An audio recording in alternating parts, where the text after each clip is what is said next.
کر سامنے آ رہی ہیں. یہ باتیں تو ہم شروع سے کرتے آ رہے ہیں کہ یہ جو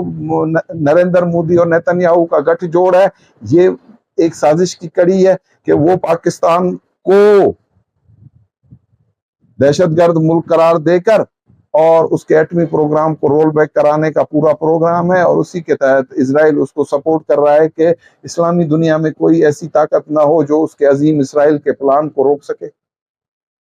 اس وقت بھی جو چیز ایران کے اوپر ہے کہ وہ ایٹمی قوت نہ بنے, اس کے لیے امریکہ اس کے ساتھ نیگوشیٹ کر رہا ہے, اور عسکری طور پر اسرائیل نے اپنا پریشر ایران کے اوپر بنایا ہوا ہے, اور ایران جو ہے وہ بھارت کے